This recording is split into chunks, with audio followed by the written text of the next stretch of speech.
Bobby, the iconic singer, had a life filled with weird family dynamics and scandals. He did not only marry his mentor's widow 3 months after his death, he rocked his outfit to his burial, and if that's not all, he had an affair with his stepdaughter, but that's nothing compared to what we are about to unravel in this video. Recently, his daughter has come forward to confirm the long-standing rumors, and the details will shock you. Stay tuned to find out. However, let's start with his background. Early life of Womack.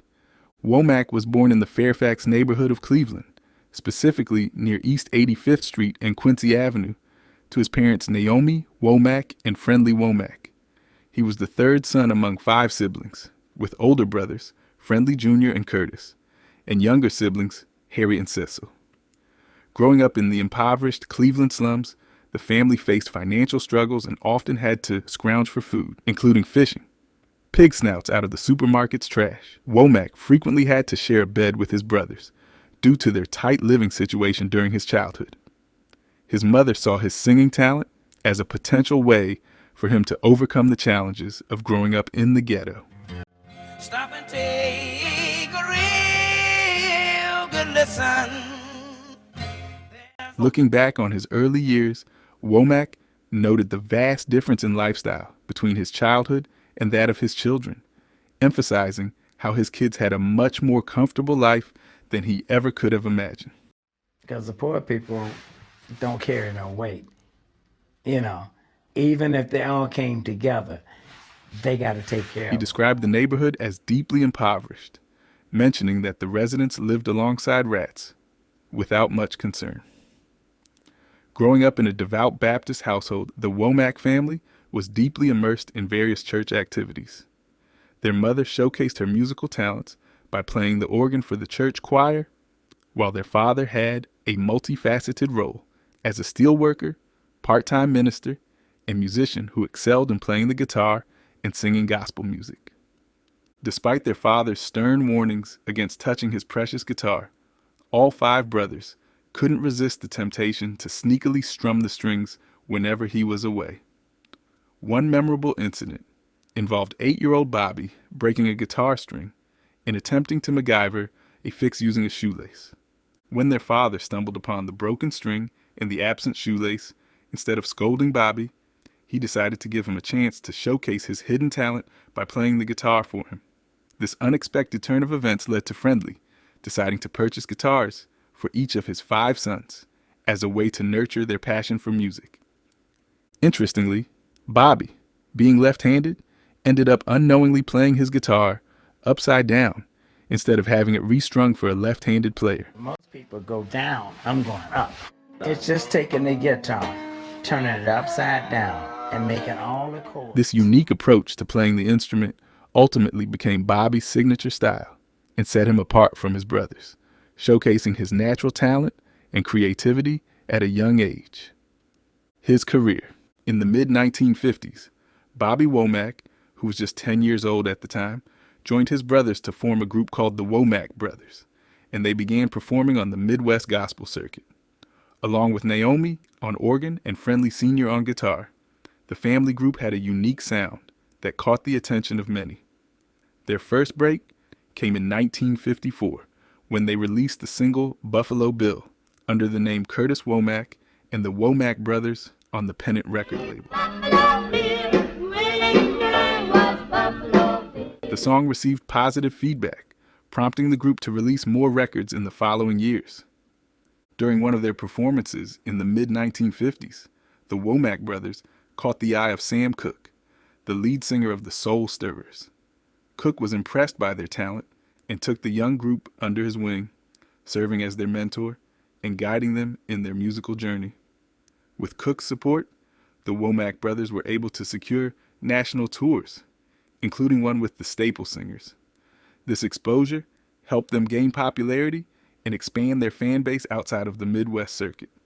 Bobby Womack's soulful voice and charismatic stage presence quickly made him a standout within the group. As they continued to tour and record music, the Womack brothers gained a reputation for their energetic live performances and unique blend of gospel and soul music. Bobby's songwriting skills also began to shine through, and he started penning songs that showcased his personal experiences and emotions. The group's sound evolved, incorporating elements of R&B and rock and roll into their music, which set them apart from other gospel acts of the era. By the late 1950s, the Womack brothers had grown into a well-established group within the music industry, known for their soulful harmonies and powerful performances. Their collaborations with artists like Sam Cooke and the Staple Singers further solidified their reputation as a rising talent in the gospel and R&B genres. Throughout the late 1950s and early 1960s, the Womack brothers continued to release music and tour extensively, building a dedicated fan base and earning critical acclaim for their unique sound. Bobby Womack's growth as an artist was evident in the group's music, with his lyrics becoming more personal, reflecting his own life experiences. The group's live performances became legendary, drawing crowds from all walks of life and showcasing their dynamic stage presence and musical talent.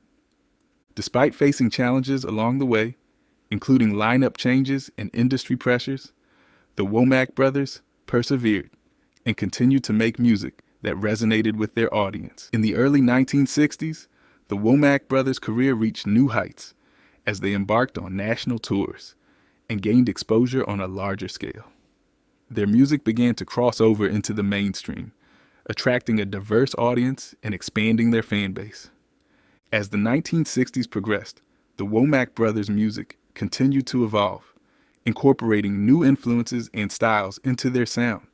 Bobby Womack's growth as a songwriter and performer was evident in their music, with his lyrics becoming more introspective and reflective of his journey.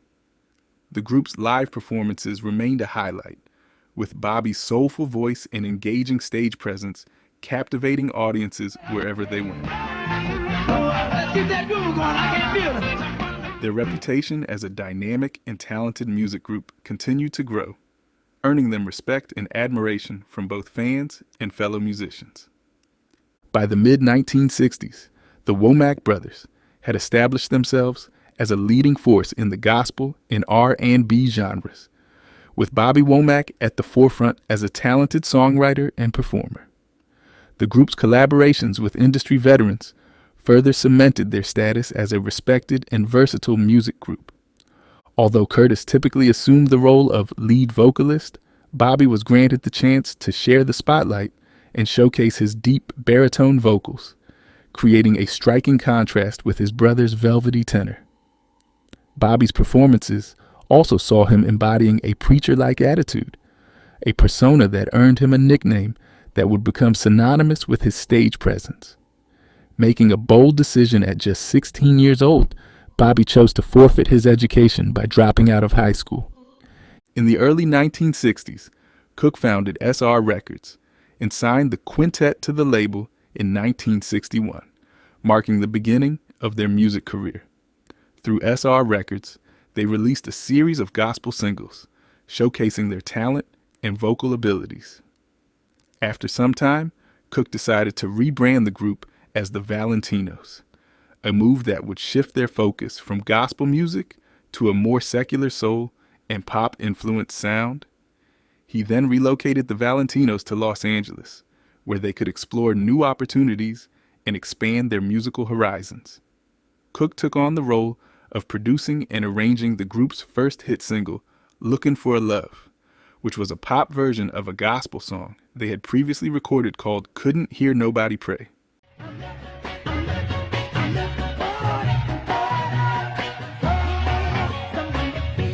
This new sound resonated with audiences, especially in the R&B genre, and soon the Valentinos found themselves opening for James Brown on tour, gaining valuable experience and exposure. In 1964, the Valentinos reached new heights with their hit song, It's All Over Now, a track with country influences that was co-written by Bobby, one of the group members, as their rendition of the song climbed the charts. The Rolling Stones decided to cover it, further solidifying the Valentinos' place in the music industry.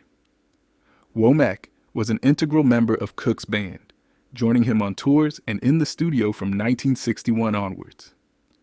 Unfortunately, The trajectory of the Valentinos took a devastating turn after the tragic and untimely death of Sam Cooke, who was shot and killed in a Los Angeles motel. Devastated by the loss of Cooke, the band of brothers disbanded, resulting in the closure of SR Records, which they were signed to. Womack took a bold step into a solo career in 1965, starting with Him Records before signing with Checker Records, a branch of Chess Records. Critics and fans were divided following Womack's controversial marriage to Cooke's widow, Barbara Cooke, with some radio stations and DJs even boycotting his music. Despite the backlash, Womack persevered and continued to establish himself as a reputable session musician. From 1965 to 1968, he collaborated closely with the legendary Ray Charles on various tours and studio recordings. Going solo around 1965, Bobby Womack made the life-changing decision to relocate to Memphis, where he landed a coveted position at Chips Moman's esteemed American studios. It was during his time there that Womack truly showcased his exceptional guitar skills, leaving his mark on iconic recordings by artists such as Joe Tex and the Box Tops. While he did lend his guitar talents to some of Aretha Franklin's albums, including the acclaimed Lady Soul, it is worth noting that he did not play on the hit track Chain of Fools, despite previous misinformation suggesting otherwise. His prowess as a songwriter began to gain recognition within the music industry when the legendary Wilson Pickett expressed interest in recording some of Womack's original compositions. Notably, songs like I'm a Midnight Mover and I'm in Love caught Pickett's ear, solidifying Womack's reputation as a talented songwriter. In 1968, Bobby Womack took a major step forward in his career by signing a contract with Minute Records and releasing his debut solo album, Fly Me to the Moon. The album featured his breakthrough hit cover of Barry McGuire's California Dreamin', which catapulted Womack into the spotlight.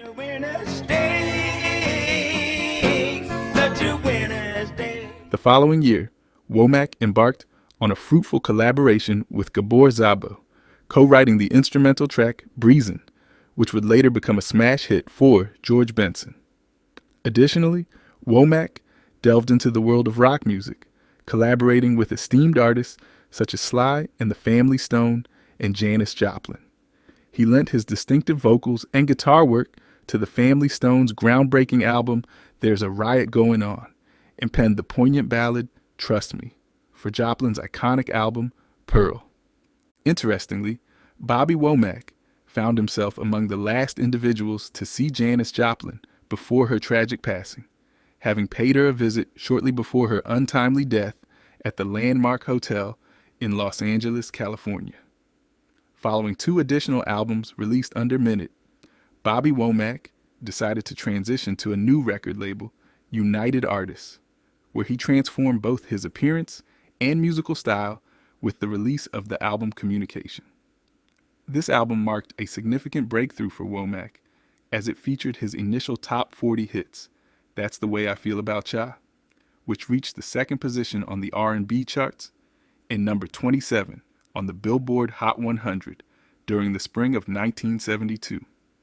After the success of his album Communication, Womack's prominence in the music industry was further elevated with the release of 2 more albums in 1972.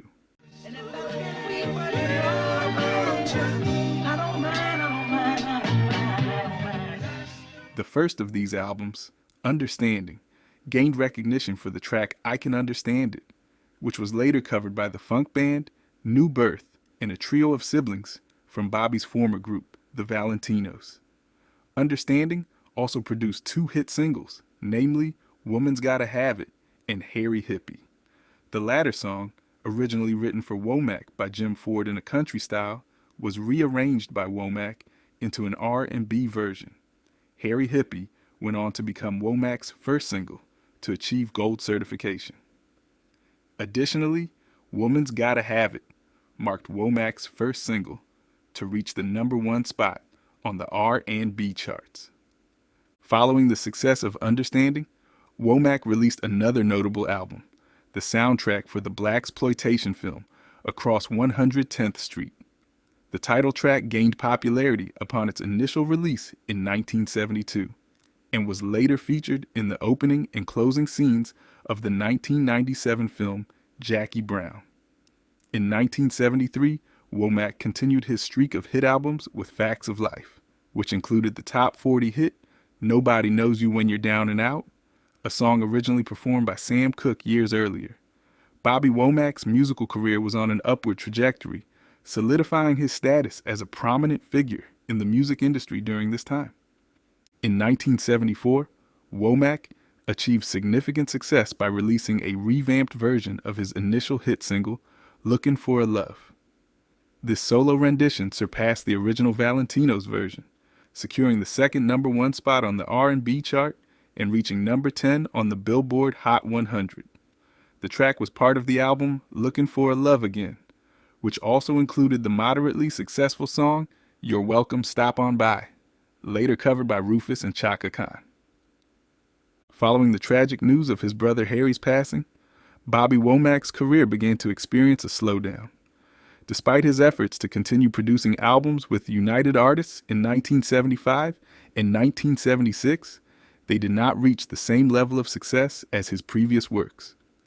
In 1975, Womack collaborated with Ronnie Wood from the Rolling Stones on Wood's second solo album, Now Look, showcasing his versatility and willingness to work with artists from different genres.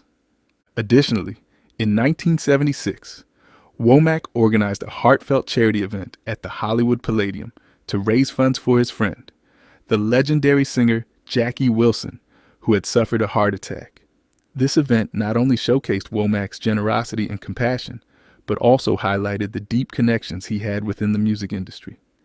During the late 1970s, Womack faced challenges with his recordings, but remained active as a collaborator with various artists, most notably Wilton Felder of the Crusaders. Despite personal tragedy, including the devastating loss of his son Truth Bobby in 1978, Womack showed resilience and determination by establishing a production company called Truth. Teaming up with new co-producer and keyboardist Patrick Moten, known for his previous work with Ike Turner and Natalie Cole, Womack released the album Roads of Life on Arista Records in 1979. This marked a new chapter in his career, demonstrating his ability to adapt and evolve as an artist. In 1980, Womack's collaboration with Wilton Felder on the album Inherit the Wind on MCA Records further showcased his soulful vocals and musical prowess. The track, No Matter How High I Get. I'll Still Be Looking Up to You, recorded in 1979, gained recognition as a soul classic, particularly in the UK, where it received praise from prominent industry figures. Signing with Beverly Glen Records in 1981, Womack achieved a major milestone with his first R&B top 10 single in 5 years, If You Think You're Lonely Now, reaching number 3 on the R&B singles chart. The success of his following album, The Poet, which topped the R&B album charts, solidified his status as a respected and influential figure in the music industry. Throughout the 1980s, Womack continued to make waves with 2 more R&B top 10 singles, including a memorable duet with Patti LaBelle titled Love Has Finally Come at Last in 1984. His collaboration with the group Living in a Box on the track Living in a Box in 1986 further showcased his ability to connect with new audiences and stay relevant in an ever-changing music landscape. His complicated private life. After his mentor, Sam Cooke, tragically passed away, Bobby found himself at Cooke's funeral alongside Barbara, wearing one of Cooke's suits as a way to pay homage to the man who had been such an influential figure in his life. In a bold move, Bobby even arrived at the funeral service in Cooke's car, a poignant gesture of respect and admiration. Following Cooke's death on February 26, 1965, a 20-year-old Bobby Womack and Cooke's widow, Barbara Cooke, who was 10 years his senior, attempted to marry at the Los Angeles County Courthouse just 77 days later. Womack, showing his deep connection to Cooke, chose to wear one of Cook's suits for the occasion, a decision that drew the attention of the media. Unfortunately, their marriage application was denied due to Womack's age, as he was under 21 and did not have parental consent. Undeterred, they eventually tied the knot on March 5th, the day after Womack turned 21. Barbara, in a moment of vulnerability and honesty, expressed her desire for their union, telling Bobby, "If you promise to give me 5 years, I will give you a lifetime. You know, whatever you need to do. I just need you to walk with me here." The marriage sparked controversy within the music industry, causing Womack to face alienation from his brothers, fans, and even fellow disc jockeys in the soul music community. The nuptials were viewed by many as a betrayal, leading to Womack's falling out with his brothers. The backlash extended to booing at concerts and even an assault by Barbara's brother. Cook's father was also upset, particularly worried about Womack being around the late singer's 11-year-old daughter, Linda. Despite the criticism, Bobby maintained that Sam would have approved of his marriage to Barbara. Bobby admitted to developing bad habits with his new wife and enduring the public perception of betrayal. Eventually, he took actions that irreparably damaged the marriage, leading to a swift end. In 1970, after 6 years of marriage, Barbara discovered Bobby in bed with her 18-year-old daughter, Linda Cook. Bobby was 25 at the time. Enraged, Barbara shoots Bobby in the temple, grazing him, and they divorce. Miss Cook resided in relative seclusion during her later years, and upon her passing at the age of 85 in April, she and her family's desire for privacy was respected with no public announcement made. The recent confirmation of her death came from David Washington. When I met her, I was doing drugs, and I was telling her, why don't you try this? And she said, no, that's cocaine is an upper. I want to die. A Detroit radio host with close ties to the Cook and Womack families, although no cause of death was disclosed. Surviving Miss Cook are her daughter, Miss Zacharias, and another daughter, Tracy Cook, as well as her twin sister, Beverly Lopez, and a granddaughter. Family members and Mr. Goralnik declined to comment on Miss Cook's life and death, honoring her wish for privacy. However, Miss Cook had the final say in Mr. Goralnik's extensive 750-page biography. The author included her recollections of falling in love with Mr. Cook and their romantic walks through Chicago's Ellis Park in the snow during their teenage years. "We'd walk around the park and fantasize," she shared with Mr. Goralnik. "We didn't have a dime between us, but you'd have thought I was the princess and he was the prince. Every time a Cadillac went by, I'd say, 'That's our chauffeur. He's coming to take us to our mansion.'" She concluded, "Everybody wants a happy ending. That's the way I see it." Linda's relationship with Bobby was short-lived. Eventually, she married Bobby's younger brother Cecil in 1979. Together, Linda and Cecil formed a musical duo known as Womack and Womack. They released multiple albums, including Love Wars, 1983, Radio Music Man, 1985, Starbright, 1986, Conscience, 1988, Family Spirit, 1991, and Transformation into the House of Zacharias, 1993. Despite facing the tragic loss of their son Vincent, who died by suicide at the age of 21 in 1986, Linda and Cecil remained devoted to each other. They had known each other since childhood and raised 7 children together until Cecil's passing in 2013. Bobby Womack's personal life was marked by a series of marriages and tragic losses.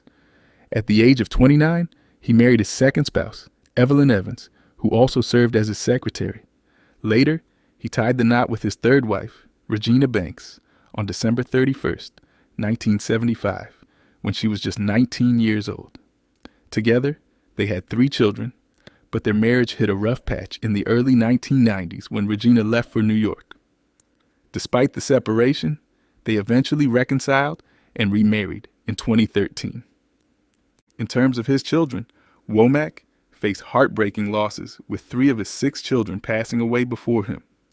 His firstborn, Vincent Dwayne Womack, tragically died by suicide at the young age of 21.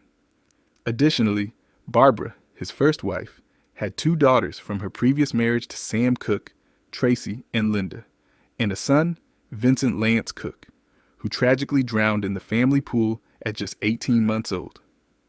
With Regina, Womack had 2 sons, Truth Bobby and Bobby Truth, and a daughter, Gina Ree. Sadly, Truth Bobby passed away at only 4 months old due to a tragic accident, which led Womack to struggle with drug addiction. Bobby Truth, on the other hand, faced challenges with gangs and was sent to a youth detention center at a young age. Furthermore, Womack fathered 2 sons, Corey and Jordan, from his relationship with Jody Laba. In a tragic turn of events, Bobby's sibling, Harry Womack, lost his life in a shocking incident. Harry was stabbed in the neck with a steak knife by his girlfriend, Patricia Wilson, who was driven by jealousy. The altercation occurred when Wilson found another woman's clothing in a room that Harry was using at Bobby's residence, only to later realize that the clothes belonged to Bobby's girlfriend. In honor of his late brother, Bobby established the Harry James Womack Memorial Scholarship Fund with a $50,000 endowment to support minority students pursuing higher education, as Harry had always aspired to earn a degree. Later career. In 1993, the legendary Bobby Womack joined forces with the talented Lulu to create the soulful and captivating song, I'm Back for More. However, as the year 1994 rolled around, Womack's solo career started to lose momentum. Despite this, he didn't let that deter him, and in the mid-1990s, he surprised fans with his 20th studio album, Resurrection, which was released under the label of his close friend, Ronnie Wood. This album was a true testament to Womack's musical prowess, featuring collaborations with renowned artists such as Rod Stewart, Ronald Isley, Keith Richards, and Charlie Watts. Not to mention, his brothers from the Valentinos, Curtis, Friendly, and Cecil, lent their voices as background vocalists. Although the album produced 2 singles that made their mark on the Billboard R&B chart, the duet with Ronald Isley, Trying Not to Break Down, and Forever Love Resurrection, received a mix of reviews from critics. Despite this, standout tracks like Cousin Henry and Don't Break Your Promise Too Soon showcased Womack's undeniable talent and creativity. In 2003, Bobby Womack found himself in a legal battle as judges in the High Court in London ruled that he had infringed on the copyright of Liverpool musician and songwriter Mark Thomas's song, Cry Myself to Sleep. This unfortunate incident resulted in Thomas not receiving the rightful royalty payments owed to him. Following this setback, Womack decided to focus more on session work and guest appearances for the next decade. Towards the end of the 1980s, Womack surprised fans by releasing a gospel album titled Back to My Roots, adding a new dimension to his already impressive musical repertoire. Additionally, in 1986, the Manhattans released the album Back to Basics, featuring songs written and produced by Womack himself. His contributions on tracks such as Where Did We Go Wrong, a duet with Regina Belle, I'm Through Trying to Prove My Love to You, Mr. DJ, and Back Into the Night showcased his versatility as a musician and his ability to leave a lasting impact on the music industry. He has been prominently featured as the lead vocalist on a variety of tracks, showcasing his versatile vocal talents. Some notable examples include his work on Jun Yamagishi's My Pleasure album, where he took the lead on tracks like Inherit the Wind by Wilton Felder and Spootin' with Alan Toussaint. He also contributed his vocals to Ray and Christian's rendition of Wake Up Everybody. In addition to these collaborations, he has also worked with other esteemed artists such as Diane Shore on You Got What It Takes, Shirley Brown on Ain't Nothing Like the Lovin' We Got, and Andrew Love and Wayne Jackson on Break the Chain. He has even tackled iconic tracks like It's a Man's World with Jeannie Tracy. In 1989, he lent his vocals to Todd Rundgren's For the Want of a Nail, from the album Nearly Human, showcasing his ability to adapt to different musical styles. Furthermore, in 1998, he joined forces with the Roots to perform George Gershwin's classic Summertime for the Red Hot organization's compilation album Red Hot Plus Rhapsody, demonstrating his commitment to charitable causes. In a touching tribute to his late friend Eddie Kendricks, who passed away in October of 1992 after battling lung cancer, Womack organized 4 tribute concerts in his honor. The concerts, which had been planned before Kendrick's passing, featured performances by music legends like Chaka Khan, Mary Wilson, and Bill Withers, with Womack himself headlining the event. In 2010, Bobby Womack embarked on a fruitful collaboration with Mos Def, lending his soulful vocals to the song Stylo, which served as the lead single from the Gorillaz album Plastic Beach. During the recording process, Womack was given the freedom to let his creativity flow, resulting in heartfelt lyrics that delved into themes of love and politics. Not only did Womack contribute his vocals to Stylo, but he also lent his voice to the tracks Cloud of Unknowing and Bobby and Phoenix on Gorillaz' album The Fall, which was released later that same year in December. 2 years later, in 2012, Womack released a new record under the esteemed label XL Recordings. The album, titled The Bravest Man in the Universe, was a collaborative effort overseen by the talented duo of Damon Albarn and Richard Russell. The lead single from the album, Please Forgive My Heart, was generously offered as a free download on XL Recordings' official website on March 8, 2012. News surfaced that Womack was also working on a blues record entitled Living in the House of Blues, which promised exciting collaborations with the likes of Stevie Wonder, Snoop Dogg, and Rod Stewart. In an interview with Uncut, Womack revealed that his next project would be titled The Best Is Yet to Come, and would feature esteemed artists such as Tina Marie and Ronnie Isley. Womack's musical journey continued to flourish as he joined forces with Van Morrison for a soulful duet titled Some Peace of Mind on Morrison's 2015 album Duets, reworking the catalog. Additionally, Womack teamed up with Rudimental on the uplifting track New Day for their second studio album, We the Generation. The collaboration with Rudimental was a result of mutual interest and creative exchange of ideas. Tragically, Womack passed away, but his legacy lived on through his music.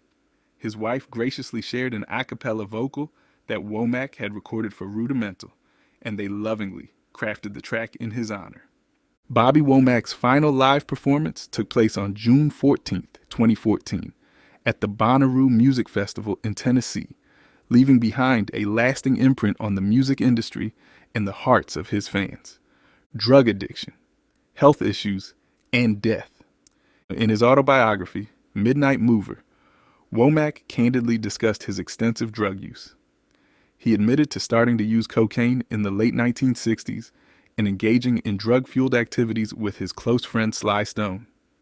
Womack confessed to Rolling Stone in 1984 that he was heavily involved in drug consumption, including cocaine, alcohol, marijuana, and pills, often staying awake for days on end. He described himself and Sly Stone as partners in their drug use. Additionally, in 1974, Womack suffered a concussion during a recording session. Says, let's stop here. You got no choice. Resulting in temporary blindness after flipping over an amplifier. By the late 1970s, Womack's cocaine consumption had developed into a full-blown addiction. He partially linked his substance abuse to the tragic death of his infant son, Truth, in 1978, a loss that profoundly impacted him. Throughout the majority of the 1980s, Womack grappled with a deepening addiction that significantly impeded his career progress, largely due to his drug dependency. In 1985, following a string of 14 consecutive performances, Womack was admitted to the hospital due to a blood circulation issue in his left leg. Towards the conclusion of the 1980s, he sought treatment at a rehabilitation facility to overcome his cocaine addiction, a battle he ultimately triumphed over. Womack successfully battled prostate cancer but subsequently faced a series of health challenges, including diabetes, pneumonia, colon cancer, and early indications of Alzheimer's disease. Womack was diagnosed with diabetes in his later years. In March 2012, it came to light that Womack had been diagnosed with colon cancer, a revelation made by Bootsy Collins on his Facebook page. Following this, Womack disclosed that he was scheduled for cancer surgery. Subsequently, on May 24, 2012, it was reported that the surgery to remove a tumor from Womack's colon was successful, leading to his declaration of being cancer-free. By January 1st, 2013, Womack openly shared his struggles with memory loss, including difficulty recalling his songs and other individuals' names. Eventually, he received a diagnosis of early-stage Alzheimer's disease. Womack passed away at his residence in Tarzana, California, at the age of 70 on June 27, 2014. Following his cremation, his ashes were interred at the Forest Lawn Memorial Park Cemetery in Glendale, California, specifically in the Great Mausoleum, Memorial Terrace, and Memorial Terrace Columbarium. Legacy. Calvin Richardson, a talented artist, was handpicked in the year 2009 to spearhead the creation of a tribute album dedicated to the legendary Bobby Womack in honor of Womack's well-deserved recognition and induction into the prestigious Rock and Roll Hall of Fame. The album, entitled Facts of Life, The Soul of Bobby Womack, not only received critical acclaim, but also earned a Grammy nomination for its exceptional quality. It resonated with music lovers across the nation, ultimately securing the impressive number 30 spot on the highly competitive US R&B chart. Furthermore, in the early months of 2012, Bobby Womack's illustrious career and remarkable contributions to the music industry were immortalized in a captivating documentary series called Unsung, which aired on the popular television network TV One. This documentary shed light on Womack's incredible journey, highlighting his influence and impact on the world of music. Calvin Richardson's involvement in the tribute album and Womack's feature in the documentary series served as a testament to the enduring legacy of these two iconic figures in the realm of soul and R&B music. What do you think about Bobby Womack's life? Please leave a comment below. If you enjoyed this video, like and subscribe, and also click the next video shown on your screen.